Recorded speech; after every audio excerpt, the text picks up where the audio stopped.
Hey, what's going on YouTube? 2 Sketchy coming at you with another Devblog breakdown. We're going to be checking out castles, the streets, this guy with a lot of hair, and a cuddly little bear. Also, a new mech that got revealed to us. Toby doing his thing in Poland and Poznan. This chart, if we make sense of it all. These notes, if you can decipher it all. And what these icons represent. Also, Korean localization. So, yo buseo, which is hello in Korean. Let's get started. 2 Sketchy! Alright boys and girls, let's get this started. Before we start though, I suggest you grab yourself something to drink, maybe some snacks or whatnot, because this is going to be a long one. And I'm excited because there's going to be some news in here that you should get excited for as well. Starting off, we have news of the iron harvest out in the field. Toby and friends from Deep Silver went to Poland and Poznan for the gaming arena in 2019, and it looks like they had a really good reception there, as we do have a cosplayer. They got some feedback out there, so it's always good to see the game expand nationwide. Speaking of, not just nationwide, but worldwide, actually. Speaking of, the team is going to go to G-Star 2019. If you don't know what G-Star is, it's South Korean, sort of like a gaming convention. If you live out there in Busan and want to help out, maybe volunteer, go ahead and link up with the Iron Harvest team at King Art Games. They're going to be there between the 14th and 17th of November. Again, if you're a Korean viewer, go ahead and reach out to them. Maybe this will be an opportunity that you want to be involved in.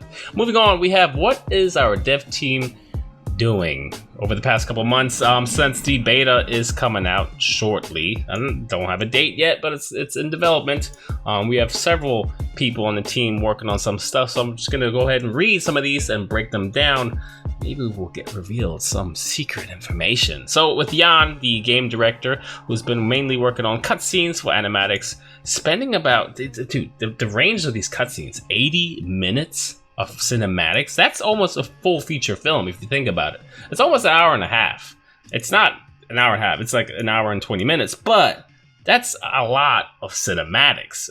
Now that I think of it, an hour and a half of cinematics. Imagine just sitting through an hour and a half of cinematics. Like, that's a long time. He's giving feedback to the animators of their blockouts, mocaps, finishing animations, and also figuring out how to get the Kickstarter stretch goals together with the writers and game designers. So Julian, moving on, the EP of Iron Harvest. Looks like he's coordinating production marketing with Deep Silver and helping out to get their producer, the new producer that joined the team recently, up to speed. Everything from the shows in 2020 must already be organized now, so like E3, Gamescom 2020, release date, all that stuff, they're already planning this out now. And the Kickstarter pre-order physical productions must be locked down soon, so we can get our You in the Game tier available. We'll be receiving email soon for that upgrade, so you can get production going. Also, he's going to be at G-Star in South Korea and managing the team out there, potentially meeting with business partners. So that's cool. Again, expanding the game worldwide. The more players, the better. Nico, the newer producer there, a big part of the team, is currently very focused on development of the single player campaign and streamlining the process around that. We're also working hard to get all gameplay units from all factions into the game. Stay tuned, we have some great stuff coming up. I'm excited. Marilena, a junior producer. I'm also working to keep our project's plan up to date so that we have an overview of the progress and can be identified bottlenecks. So this is kind of like roadblocks in development, them negating that and making that happen less, because there's a thing in development where it's like a agile production or waterfall production, and depending on what it is you follow, things get slowed down because one person can't do one task because they're blocked because of another person. Anyways, she's also doing budgeting orders and providing different naming conventions for different assets. This is like a backline or pipeline production where just everything has to be named properly, so there's no confusion, no iteration confusion, so everyone's on the same track, same page, everything's going smoothly. This is her and Nico are probably busting their ass back there to fix certain things and make sure everyone gets their assets in order and make sure it gets delivered on time to the right people. Anyways, moving on, we have Tessa, another junior producer, primarily working on process optimization in our internal management program, representing and optimizing processes and pipelines, incredibly important, and producing, and takes a lot of pressure off the team's shoulders. So it's, again, this is sort of like a management. She already manages mentions that this is a management program field that she's kind of specialized in. So it's a lot of behind the scenes. It's not just behind the scenes where the developers work. This is even further behind the scenes to make sure everything goes smooth as possible. Here we have Mechs, the lead game designer. Also, before we start checking out what he's doing, let's open this in your new tab and check out some of these icons. Can you guess what unit ability these icons might represent? Because from the looks of things, it also looks like these are alpha of some sort of circled icon. So there's probably a background that still needs to be superimposed in the back behind these things, because you can see like the shininess is on them. But I'm guessing, I don't know, maybe this is the retreat button. That's what these are my guesses, right? Retreat button, air assault, or some sort of parachute unit that can be called upon. This is mech Wi-Fi. The doc is like, you bastard, you stole that from me. This is, it could be a mass retreat or a garrison ability where it's just like hurry up, or alert of some sort. This kind of looks like you can sneak up on somebody, because the way this looks, it kind of looks like a person standing straight up. I don't know if this is like a stab in the back or a melee attack. It could be a melee attack, not too sure. And this looks like supply drop, some sort of supply drop in an area to support units on the front lines. Oops. So moving on, let me just close that.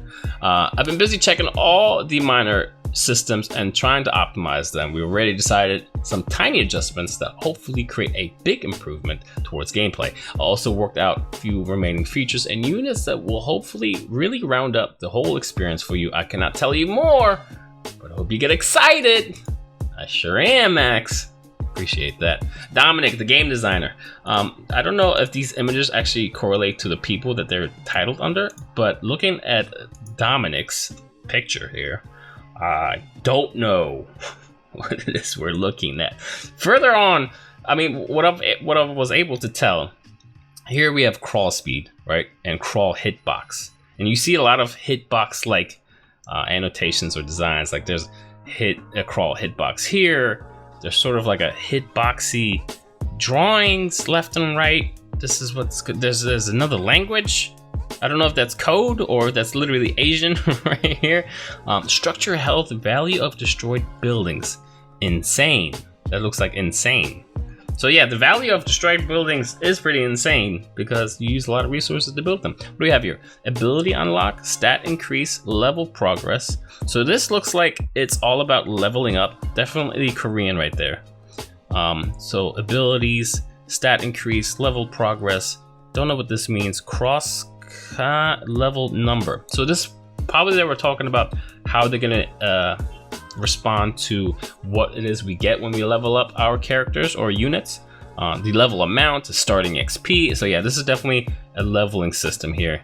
Hitbox system, I'm gonna guess. I don't know what this is, what these icons mean. This almost looks like a dodge, like a bullet went in between two people. Defense, offense, something, weapons versus structures, linking them for more structures, dodging, half a box. That's all I got. Here we have another chart. It kind of insinuates melee and suppression, a chart between melee, crawl, and run. So there's an attack, enemies. That could be you actually. If this is enemies, this is you. And then a chart representing the suppression and melee versus melee, crawl, and run. So they're trying to go over what is the threshold between that. I mean, these are just guesses, man. I'm literally just guessing what it is I'm seeing. I'm certain there's a logic here. There must be. If you can figure this out, more power to you. But it's good that they're already talking about these things, even though we don't know what the hell this is. Moving on, well, back to Dominic, actually, who's been working on improving a bunch of small features. It starts with an analysis of the current situation, a concept of how to tackle the issues without losing the positive aspects. We, of course, want to improve the user's experience, but the game also needs to remain/become fair, while also expanding upon the interesting decisions players make. It's tough, but interesting. Balance I try to make. So maybe that's what this is. Pretty much, this is like an overview of all of this. It's balanced. There's a little 3v3 situation in there too. Kind of interesting. Moving on to Elliot, the game designer. Also, he's very active in the Discord. We talked about this for a hot minute. I was trying to figure out what the hell was going on, and he pretty much broke it down. But essentially, he's been busy restructuring the AI and overhauling what they've been planning for the near future.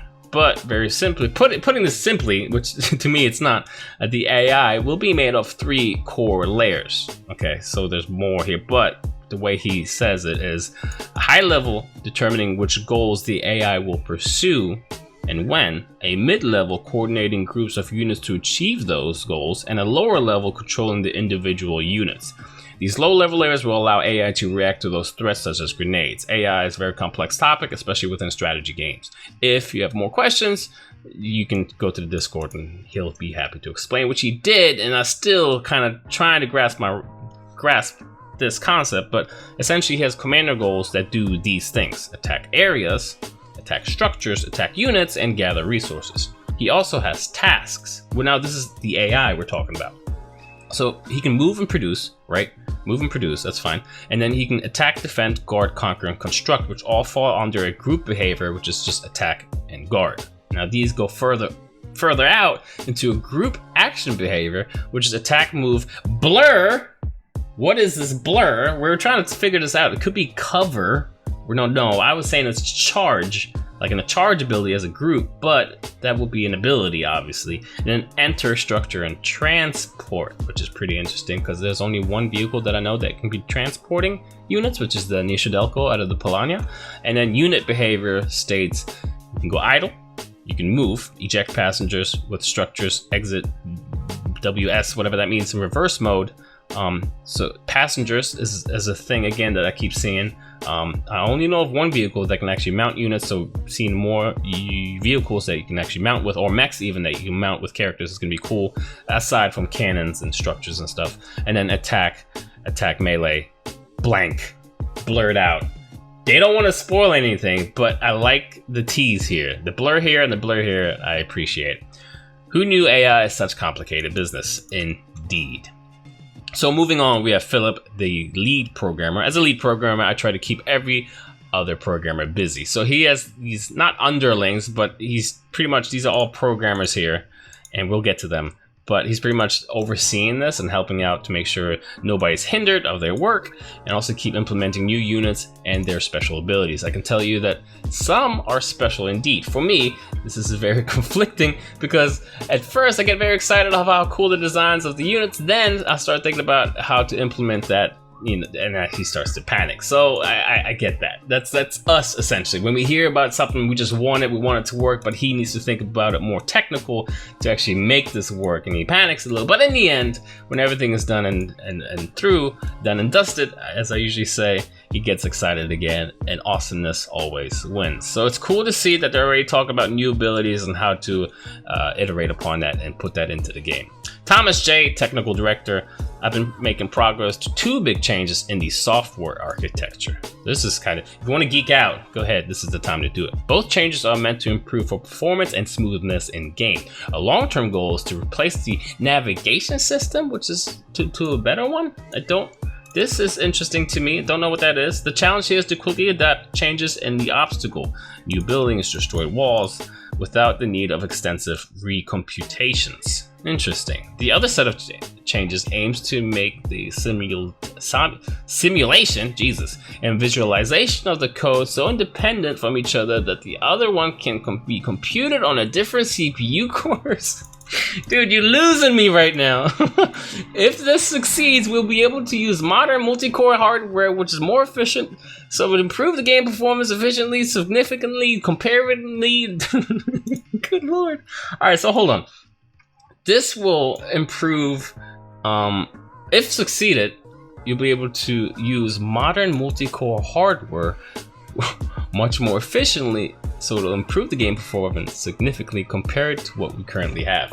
Alright, so I think this is an optimization for different sorts of hardware. So when I work in my department of development, we try to aim for lower spec and higher spec hardware for your PC to run these certain experiences, and this is kind of what this is translated to. Anyways, Lucas, who's a programmer, during the last few weeks I've mostly worked on getting the PS4 and Xbox builds going. So this is pretty cool for you console lovers out there, and consoles do need some RTS games, some strategy games. So seeing that they're already implementing this, including upgrade versions we use, improving our benchmark system, working on a way to package the assets, having a look at gamers' performance and different platforms. Also spent time on the gamepad controls. This will be interesting for me to see. I wonder if the gamepad controls, now this is not something that's optimal, but I wonder if you can use the gamepad on PC. That would be kind of cool to see. I probably won't mess with that too much because it's PC and it's very competitive, so being able to use mouse keyboard is optimal, but that'll be kind of cool if it'll allow us, especially implementing new concepts on how to build new units. Ooh, I did totally miss that part, especially on implementing a new concept. Interesting. So Yannick, another programmer, looks like we are localizing for the Koreans, so that'll be cool. I worked on getting a localization system up and running. We also support non-Western languages like Korean. Awesome. I'm also implementing the campaign progression system, campaign screens, and ability to play cinematic cutscenes, and a lot of user interface rework. So this is UI. That's interesting, especially regarding how to navigate the UI with the gamepad. So it looks like Yannick and Lucas are kind of working together to bounce back from each other to put this in the working state from gamepad controls. Arnie, another programmer, I've been working on improving our build pipeline. Currently, it might take up to 2 to 3 hours to create a new version of Iron Harvest. That's a lot of time. This makes iterating and testing quite troublesome. Hopefully, when I'm done, this can be brought down to about 20 minutes. Yep. So this is very behind the scenes. Takes a lot of effort to do, and I appreciate that he's working on this because, again, iteration is key to be able to get reviews down and to go over what needs to be built, what needs to be fixed, what needs to be improved. Getting this done faster obviously helps out the whole team pushing this out on a proper timeline. Anyways, back to the text here. Patrick, the programmer, this past month, I've mostly been working on implementing the train and rail system for a single player campaign. Hello? This was a very interesting experience, requiring special attention because of the way train moves along the rails. It's very different from the movement of all of our other units. We also needed a system that automatically detects the rails placed by the level designer and converts them into a structure for our game logic to understand. I think players will really enjoy this feature because it's not every day you get to control an armored war train in a strategy game. King Art Games, yo. Coming through with a clutch. I'm clapping right now. I'm clapping. I'm excited. Dude, the fact that you can control this guy, that's amazing. Chris, programmer. I was mostly busy with implementing everything scripting, AI, and behavior related. I work hand in hand with the level designers to give them the most flexible and to script the campaign missions to set up cool cutscenes. I'm also implementing / improving the specific behavior units for working with IE or EG patrols and waves to make them react to players in an intelligent manner. Furthermore, I'm adjusting the AI to work within the campaign missions as well as improving the overall performance. So I wonder how much Chris is working on the AI in comparison to Elliot, if they're working together. I don't know who's working with who. I can kind of try to put together who it is with just reading the stuff. Moving on, we have Christopher, graphics programmer. We have a little chart here, CPU usage versus GPU usage. I can't read this. This is not. I can't. It's just more here, less here, which improving performance. Yay! I don't know. So the opulent forest and meadows in Iron Harvest causes one of the major performance bottlenecks. Therefore, I've implemented a completely new rendering solution. Wow, okay. That transforms maps the entire vegetation cover into graphics memory to perform before the starting of a level. Interesting. An index table allows for fast access of each single plant. By leveraging the CPU's ability for parallel processing, the rendering only for what the camera sees, instance rendering now performs better. Awesome. Furthermore, I made improvements to vegetation shaders, LED blending, shadow rendering, and wind system. Man, I mean, I wish I could see this more in person, like behind the scenes. Obviously, this will take a lot of production to be able to just film people doing this, or maybe even recording your screen to give us some examples, because this is cool, but I don't know what's happening here. I don't know. Laura is the programmer. Another chart of some sort. Don't know what we're looking at. Sierra Sam scenes performance. This looks like a test of some sort, like a performance test. Frame rendering time. So let's go back to what we got going on here. I'm currently working on documenting and improving our business tools. So this is internal tools. As our assets production pipeline is now operating at full speed, we need to make sure that our process management tools can keep up. Another tool that has been in prototype phase for a couple of weeks is now operational. As you can see in the screenshot, we use to track and collect data from our benchmark test map and draw multiple visual graphs. With that, we can view directly in the browser, even if the benchmark is still running. I see. Okay. So this is more like a real-time frame rendering time here that shows performance for the forest biome, grass areas, wheat field, there's a little spike right there, and city rumble biome. So in real time, I'm guessing they can see where it's spiking and then adjust to it based on what's happening in the game. Pretty freaking dope. Thomas B, programmer. I mostly did preparations work for save games. Thank you very much. I like to save games, especially if the game is hard. Furthermore, I worked on some things, improving performance, optimizing for the game. Optimization is key, so we don't drop performance. Thorsten, quality assurance to Q&A. I'm still looking for bugs and things to break in the game. I thought we did that too.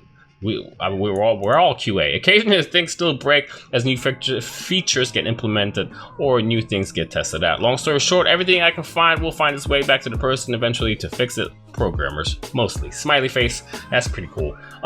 We do a lot of the QA too, just by playing the game, but Thorsten here is the internal QA rep who's probably destroying the programmers' lives by breaking everything. So good job on you. Stefan, art director and lead artist. Hello, let's look at this guy.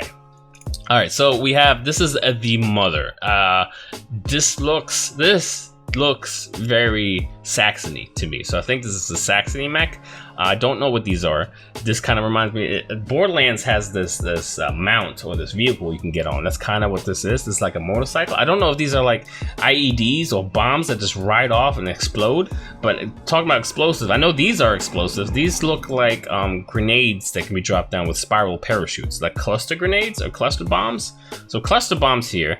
Mother, which I think is going to spawn multiple explosives or multiple sort of mechs. Speculation. So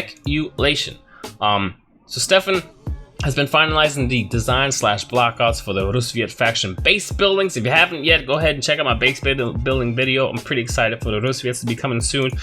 Excuse me. And coordinating our external concepts artists and modelers, through their production. Don't eat breakfast before reading a bunch of words. I've also been overseeing the visual side of our ongoing performance improvement efforts and setup of our cutscenes production pipeline, which is now running at full steam. Sweet. Right now I'm finishing up the designs of each faction's special units, and when it's done, I'll be devoting myself to polish to our vegetation implementation, various features requested by our level artists, e.g. a battlefield biome. Sick life. Robert, 3D artist. Castles. No landscape will be complete without one. So this is pretty cool. We get to see a little castle after we read this. I've been working on a modular architecture. That's cool, and it's modular. Such as a stronghold asset kit. Furthermore, I created a bunch of decorative assets like cars, and backyard props for urban themed maps. So this is awesome, man. This is going to be modular, so they can switch and break these things and put them together again somewhere else and reuse this asset. I don't know if this road is going to be here. Obviously, I don't think so. I think it's just showcasing this on the hill. But this road kind of looks like it's intersecting. Maybe if there's an opening here and then an opening here. But being that it's modular, he can probably totally lift this up and put a gate here and lift this guy and put... This is awesome. I don't know what this is. This looks interesting. It's probably a dev tool of some sort. Little mini map. Going further on with Hendrik, the 3D artist, even in 1920 plus, nothing beats an impressive facial hair. I've been mainly working on a tool that lets the level artists easily draw out streets on the urban. So I wonder if this is how they drew out the streets. on the urban environments in Unity. In addition to that, I've been working on the facial hair in the cutscenes characters using a procedural tool I've wrote to create the hair cards and one that generates their textures. This mighty beard to challenge even that of Toby. So Toby, who is a PR guy, is way down here, does have a pretty interesting beard. So this will be challenging his beard. Moving on, we have Michael, or Mikhail. I don't know how to say that. I'm sorry. 3D artist. I've been working on creating new train assets, as well as overhauling the old train wagon textures, models, and to higher quality standard. Additionally, I went over several other assets in the game and cinematics to improve and improve textures. We've made some advances in the cinematic department, and internally, we've been busy organizing our pipeline for a more efficient workflow. Good. Looks like they're improving a lot with the workflow, the pipeline, the iteration, all that kind of stuff. That's pretty interesting to see. Our free 3D artist, sorry if I butchered that. I finished 3 new assets: the armored train, sweet, the cannon, sweet, and the cannon support, sweet. My task mainly concentrated on refining the models on top of the blockouts done by Mikhail. So these guys are working together. For the train cannon, there was a lot of picking apart parts for level design elements and replacing or improving upon them. After every design element in the model starts to function and work together, I then start working on the high poly mesh, which basically adds smoother edges, bolts, and rivets. After that, I optimize the meshes for an in-game version which has a much more workable geometry and fairly low poly. Then all that's left is UV mapping, normal baking, texturing, and exporting. And that's it. It's no big deal. So it looks like he's bouncing between the high-res textures in the cutscenes and then going back to the in-game textures using low poly stuff. So that's pretty interesting. Daniel, level designer. I've been finishing work on another 2v2 multiplayer map. This is awesome. So we're gonna have another 2v2 multiplayer map coming up. It's very versatile. Set in the rural area, a massive airship has crashed and our factions are fighting over the resources that scatter. So it's probably going to be a ton of little boxes. The gameplay is changing a lot based on where you're starting with your teammates and offer different approaches to victory. The map went through a lot of iterations, but we're happy with the final results. Now we'll focus on the next cool multiplayer experience. Interesting. Multiplayer experience. So I wonder if this is a map that he's talking about or just a different experience in general. I'm excited. I'm also excited for this. Daniel, I got my eyes on you, dude. Valentine, visual effects. I've been working on a lot of different stuff lately. Started implementing effects for abilities of different mechs, dope, and especially for our heroes, dope. And to that, I've made a lot of progress in the destruction of Russian mechs, dope, and we'll soon be done with the visual effects. Also started working on destruction of simulations and effects with cinematic and in-game cutscenes, dope. Valentine, dope, man. Appreciate it. Maximilian, lead level designer. So this is the street map. Wait a minute. Do we see something? Do we see rescue civilians, get the civilians to safety before it's too late? So this is time-based. Help the rebels secure strategic locations. Interesting. What do we see here? We see Anna. Okay, we have new icons, little exclamation points. All right, I see you. And this rural map looks amazing, obviously. Going back, our first city Mac. I wonder if this is the multiplayer map Daniel was working on. Can you tell? Can't tell. I can't tell. This could be though. Our first city map posed quite a challenge since it's consists of a lot of buildings which can be entered and used for tactical combat situations. Also, line of sight is a major topic if your units are in the streets between tall buildings. Furthermore, one of our greatest and the most fun features, the destruction of buildings and environment objects, puts a lot of stress on the performance. This needs to be considered in concept and layout and gameplay walkthrough. So there's a lot of buildings here that probably get blown up, and a lot of these programmers and behind the scenes graphic programs, all these guys are probably busting their ass trying to get this thing to work properly. Moving on, with Dirk, level design. I've been focusing on the campaign maps. I started scripting, implementing, and testing game events. Often, bugs are found which I need to resolve. We test any new features we devise for maps by retrofitting older maps. It's a long process. I get it, but it's fun as well. an iterative process, but we think you'll be pleased with the results. I can hear the struggle right there. Magnus, level designer. During the past weeks, I've been hard at work on many of our campaign maps, adding enemies, events, cutscenes, starting to balance everything out. Things are coming along nicely, sweet, now that most of the units and features are ready. Most of the, not all of them, but most of the units and features are ready. For them at least. I don't know what ready. It's probably not consumer ready, but it's ready for him to get started. Some of the campaign maps are ready and a lot of fun to play. I'm excited. I hope you look forward. Yes, I do. Thank you very much, Magnus. Appreciate it. Justin, level designer and game designer. I've been working on a lot of scripting system for our campaign maps, especially on the behavior of our units. Sweet.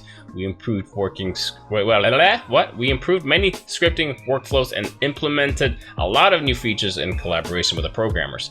Besides working on scripting and staging for some campaign maps, also blocked out new levels and worked with Daniel on all new multiplayer maps. So this is they're on a blockout stage for the new level, probably the new experience that Daniel was talking about. So that's really exciting.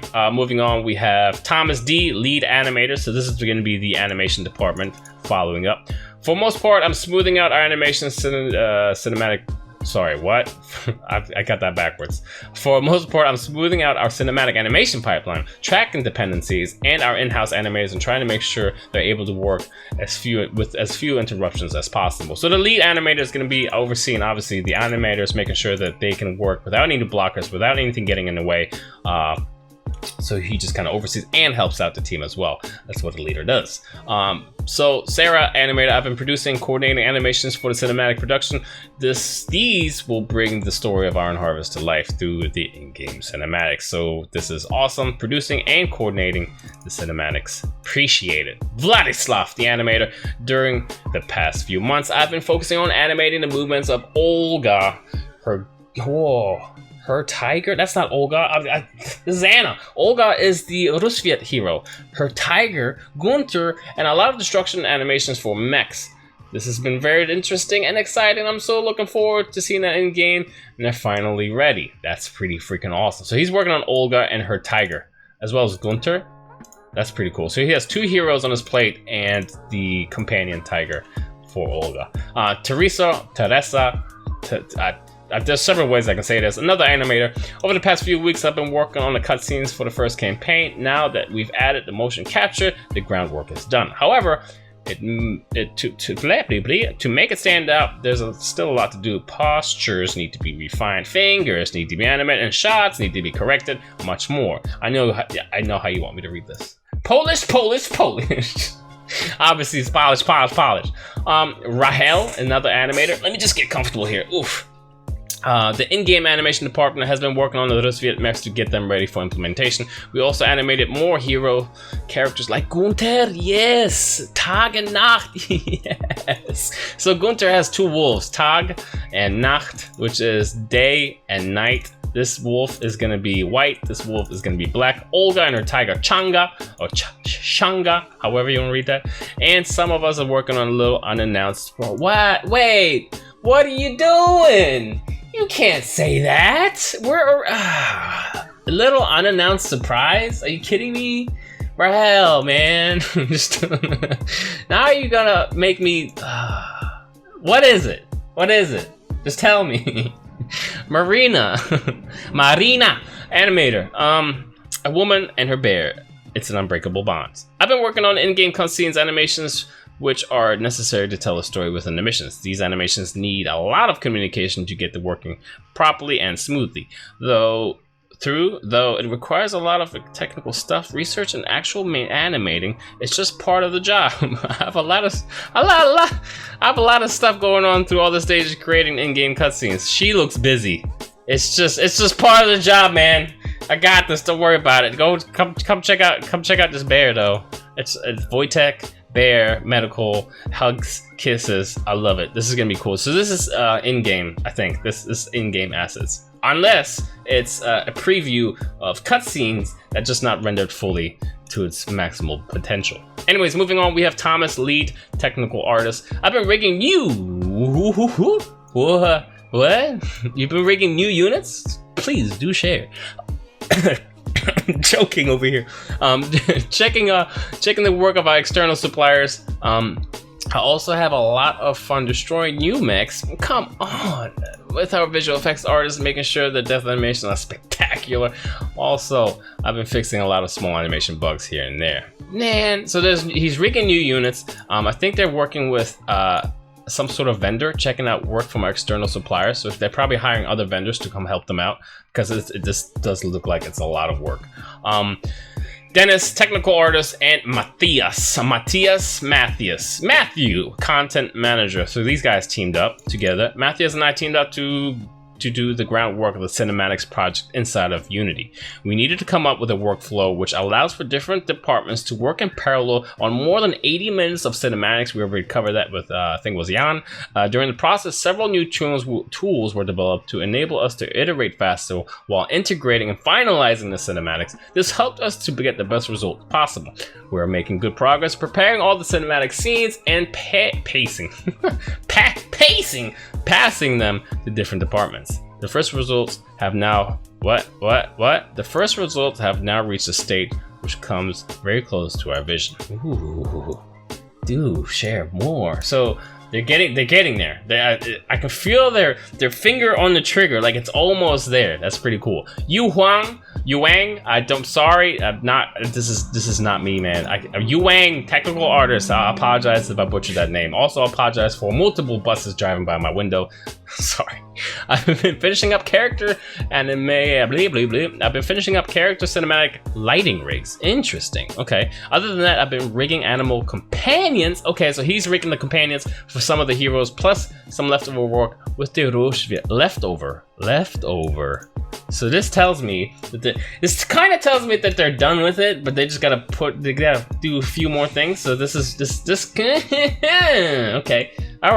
All right, Toby, PR and marketing manager. He's been very busy with the public, facing the public, traveling a bunch and getting the name out for Iron Harvest. The one on the right, so obviously this guy right here, because this is Toby. This is obviously it's him. Had a great pleasure of meeting players in Poznan Game Arena 2019 with our publisher Koch Media. We shared an amazing booth with other great titles from the family. While the public had the chance to try the latest Iron Harvest Alpha 3, I showed one of the first single-player missions. I think that's the one we saw with the train yard at the end to the media and influencers. Look out for the new reviews coming soon. It was amazing to see the huge interest among people and we hope to see you guys. Sorry, I butchered that. For Polania, I got excited. He said for Polania in all caps. I wanted to get to it really fast. I'm sorry. Or any other faction you might fight for. Anyways, Will, community manager, the Iron Doc himself. Aside from writing coordinating devblogs such as this, I've been creating varied social media posts that keep you up to date with the development and highlights events and added little extras here and there. Okay, so I gotta give him a big shout out. He's been doing a hell of a job keeping the Iron Harvest heart beating, especially facing the public with dang it, Toby, I forgot your name for a second. Jesus. So Will and Toby have been cracking this down and doing a hell of a job. Also have been pleasure of taking care of the backers only Discord channel. So this is how I've been able to communicate with a lot of these guys. Here I happily discuss the game and just digest your valuable feedback before forwarding it to the appropriate developer. In addition, I help with quality assurance with investigating your bug reports, trying to replicate them, and coordinating with programmers. As an old gamer, it's exciting to see behind the scenes while the game is growing and taking shape. I can't wait to share with you more, so hope you'll follow us on social media channels. So go ahead and do that. There's Instagram, there's Twitter, there's Facebook, you can go to the Discord if you want, so which is right here, links in the description below. And yeah, again, Will is a great dude. I also did a playthrough with him where we kind of just talk about the game for a little bit, if you want to go check that out. And then Felix, student assistant, which essentially is an intern. If you wrote us a private message on Facebook or had an open support ticket, chances are that I was the one answering you. Besides working on the customer support, I recently started helping out visual effects department. I wonder if that's what his interest is. That's pretty cool that he's moving up like that. In the past few weeks, I worked on something. What? Wait, what? In the past few weeks, I worked on an awesome new healing, burning, and shocking effect. Wait, what? Okay, all right. Refreshing, oh, humiliating the puny human soldiers. I'm still new to this. To all this VFX stuff, but I'm making steady progress and have had to most fun messing around with the digital people. Okay, all right. Well, welcome, Felix. This is awesome. I'm excited for not this part, not the puny human. Also that part, but also this one. This is what I'm talking about. Healing, burning, and shocking effect. Interesting. And that's pretty much it. Next, they mention one of their other how do you say this? Developers or friendly developers. They're exposing some of their Kickstarter stuff here. For Everspace 2, Rockfish Games. There we go. I forgot their name for a second. So I played Everspace, the first one, which is essentially a roguelike space loot shooter. They're working on roguelike, not roguelike, Everspace 2. If you want to support them, campaign, this Kickstarter is right here. You can check out the trailer if you want. It's pretty cool stuff. I'm excited for it. I think it comes out in a couple years. But Everspace was great, so I appreciate them shouting out another game developer and working together, get the name out. Also, looking ahead, as we approach the end of the year, I hope you get some of the sense of the dev text above. There's a lot in store for you and exciting times ahead. Stay tuned, and we hope to see you in Korea. Whew, that was 40 minutes, dude. 40 minutes of me reading. Not good. Like, not reading well is what I'm trying to say. My mouth hurts right now. Anyways, I hope you got something out of this. I'm gonna go refill my cup of coffee right now, and I'll see you guys in the next video. If there's anything of interest in this video, if there's anything I've missed, if there's anything you want to talk about, if there's anything standing out to you, do put them in the comment section below. I would love to talk to you about this. This is my home right here. Iron Harvest is my go-to game. I love these guys. I love what they're doing. I love that we get to see what they're working on. I don't know what's happening here on the screen right here, but I like that we see the production and we see the development. We see it in action, and I'm excited for the future. Anyways, boys and girls, I'm Too Sketchy, and I'm out. Peace. Too sketchy.